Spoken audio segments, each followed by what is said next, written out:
Hola, buenas. Os doy la bienvenida al primer vídeo de la unidad 7 que trata sobre las estructuras. Como ya os he explicado en clase, estos vídeos tienen la función de que vosotros en casa estudiéis los conceptos que se plantean aquí como complemento a lo que aparece en el libro y después en clase podamos trabajar una vez que ya todos conocéis de qué trata cada parte del tema.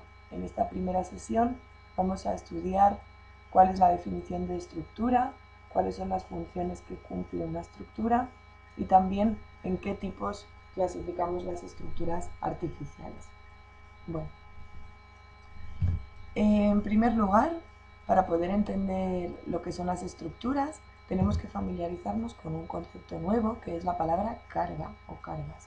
Las cargas son las diferentes fuerzas a las que se encuentra sometido un objeto y que tiene que ser capaz de resistir. Si pensáis, por ejemplo, en una cáscara de huevo o unas cargas, podrían ser mi mano apretando sobre los extremos del huevo. Si pensáis en una estructura sencilla como una silla, por ejemplo, las cargas serían el peso de la persona que se sienta sobre la silla. O si pensáis en una estantería, las cargas serían los libros y los objetos que colocamos en la estantería. En el caso de un edificio, las cargas más características pueden ser la fuerza del viento, el empuje del agua, lo veremos ahora en detalle en la siguiente diapositiva. Aquí os he dejado un link en el que podéis hacer clic para ver un vídeo sobre el desastre del puente de Tacoma, donde podéis ver hasta qué punto las estructuras deben diseñarse para resistir las cargas a las que estarán sometidas o de lo contrario eso puede resultar extremadamente peligroso. Bien, pues en el caso de un edificio, cuando hablamos de cargas vamos a distinguir entre cargas permanentes, que son las cargas que están siempre actuando sobre los elementos del edificio, y cargas no permanentes o accidentales, que son cargas, no tienen nada que ver con un accidente, sino con que no están siempre ahí. Son cargas que varían con el tiempo. Bien, las cargas permanentes en un edificio pues van a ser los pesos de los muros, los pesos de los forjados o suelos, los pesos de los tejados y también los empujes de las tierras en los muros de sótano o en los cimientos. Por otro lado, las cargas no permanentes o accidentales serán los pesos de las personas que pueden estar en el edificio o no estar, los pesos de los muebles, que también pueden variar en el tiempo, y los agentes atmosféricos, el peso de la nieve que se puede acumular en el tejado, el empuje del viento o la acción de la lluvia. Y como caso más extremo de carga accidental, los empujes en el terreno que se pueden producir durante un sismo o terremoto. Bien, las funciones de las estructuras son básicamente 4. Habrá muchas estructuras que cumplirán las 4 funciones y otras que solo cumplirán algunas. Estas funciones son soportar pesos, resistir fuerzas externas, darle forma a un objeto y proteger el interior de un objeto y todas sus piezas interiores. Vamos a ver una por una. La primera función básica es soportar pesos. Como vemos en este diagrama, la misión de todos estos elementos de estructura, cimientos, pilares, vigas y viguetas, es resistir los pesos que se apoyan en el suelo de un edificio. En este segundo ejemplo, que es un dique en Holanda que separa la tierra del mar para poder construir con seguridad edificios en la tierra, nos encontramos ante la segunda función, que es resistir fuerzas externas al edificio, como pueden ser la acción del viento, en este caso la acción del agua o del oleaje. Por otro caso de acción externa podría ser, por ejemplo, el peso de las aguas en una presa y por lo tanto el muro de contención de la presa tendría como función resistir este esfuerzo externo. Las otras dos funciones posibles pueden ser darle forma a un objeto, como en el caso de esta estructura interna del ala de un avión, o las barritas que forman vuestra tienda de campaña y que convierten un textil sin forma en un textil con una forma capaz de contenernos dentro. Y el último caso, proteger los elementos internos de una máquina, por ejemplo, como puede ser una aspiradora, donde esta carcasa tiene como misión proteger los elementos, mantenerlos ordenados y evitar que sufran golpes o que se puedan descolocar. A partir de ahora ya podemos entonces definir lo que es una estructura.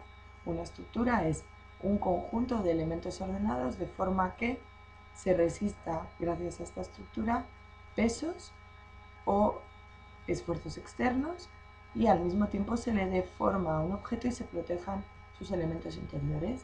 En este caso, podemos ver cómo esta estructura de esta nave o edificio cumple las 4 funciones a la vez. Por una parte, cada uno de estos elementos, como este pilar, está diseñado para resistir el peso de los elementos de la cubierta que se apoyan sobre él. Al mismo tiempo, la cubierta está diseñada para resistir el peso de la nieve o el empuje del viento. Todos los elementos entre sí le dan forma al edificio y al mismo tiempo protegen los elementos o personas que puedan estar en su interior. Muy bien, pues después de ver la definición de las estructuras y sus funciones, vamos a pasar a estudiar los tipos de estructuras. En esta parte nos vamos a centrar solo en las estructuras artificiales. Vamos a dejar de lado las estructuras naturales que están presentes en todos los organismos vivos. En el caso del humano, pues el esqueleto, o en el caso de un huevo, como hemos visto antes, su cáscara. Cuando hablamos de las estructuras artificiales, vamos a distinguir entre que sean las estructuras de un objeto o máquina o que sea la estructura de una construcción, porque dentro de cada una de ellas hay tipos diferentes de estructuras. Bien, en el caso de las estructuras de máquinas o objetos, vamos a tener dos tipos fundamentales: las estructuras laminares o de carcasa, donde hay un panel delgado o una membrana que resiste las cargas que actúan sobre el objeto, como es el caso de esta carcasa de una videoconsola o la carcasa de vuestro móvil, el casco de un barco. Y por otro lado, las estructuras de armazón, que están formadas por un conjunto de barras o listones o tubos que están unidos para formar una especie de esqueleto resistente, como sería en el caso de esta silla o en el caso del cuadro de una bicicleta. Bien, pasamos a las estructuras de construcciones. Como hemos visto en el esquema anterior, vamos a tener 4 tipos fundamentales: masivas o trianguladas, entramadas o colgadas. Bien, las estructuras masivas están formadas por elementos gruesos con mucha masa y resistentes, como pueden ser piedras, hormigón, ladrillos macizos cerámicos, y son estructuras en las que estos elementos forman muros gruesos que resisten y reciben el peso de todos los elementos. Es el caso de las antiguas pirámides aztecas o de las pirámides de Egipto y de todos los edificios antiguos antes de que se inventaran los pilares y las vigas.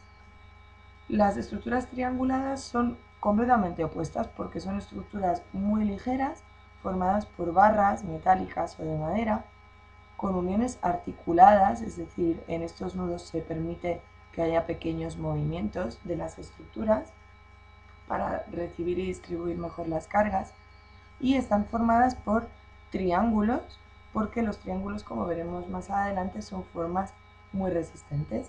Estas estructuras ligeras y fáciles de montar nos permiten cubrir grandes espacios y por eso son utilizadas en naves industriales, polideportivos, centros comerciales y también en algunos puentes. Los otros dos tipos de estructuras en construcciones o en edificaciones son las estructuras entramadas, que son con las que estamos más familiarizados porque están en todos los edificios de uso común, como edificios de viviendas, bibliotecas, colegios, hospitales, y están formadas por una malla de elementos verticales, pilares, y horizontales o vigas. Y por último, las estructuras colgadas, que son estructuras que están formadas por cables o tirantes, que los veis aquí en la imagen, estos tirantes diagonales que reciben los pesos de ciertos elementos, como en este caso la cubierta de este estadio, y reparten esos pesos hacia unos mástiles o torres muy resistentes que a su vez llevan esos pesos a la cimentación que se encuentra en la base. Estas estructuras se utilizan en edificios emblemáticos o importantes como los grandes estadios de deportes y también en puentes colgantes como el famoso puente de San Francisco. Bueno, con esto hemos terminado de ver los tipos y funciones de las estructuras, así como la definición de las estructuras, y solo nos falta repasar algunas palabras que quizás han sido nuevas para vosotros en esta sesión. por un lado, la diferencia entre armazón y carcasa, donde el armazón es una estructura, mientras que una carcasa es una membrana. Si hablamos, por ejemplo, de un coche, tendríamos que aprender la diferencia entre la carrocería y el chasis, que son partes de la estructura del coche. Si hablamos de un avión, tendríamos que comprender lo que es el fuselaje de un avión, que es un mástil en una estructura colgada, y por último la diferencia entre los muros de carga y los muros de contención. Bien, espero que todo haya quedado lo suficientemente claro. Lo vemos y lo repasamos en clase en la próxima sesión. Un abrazo, hasta luego.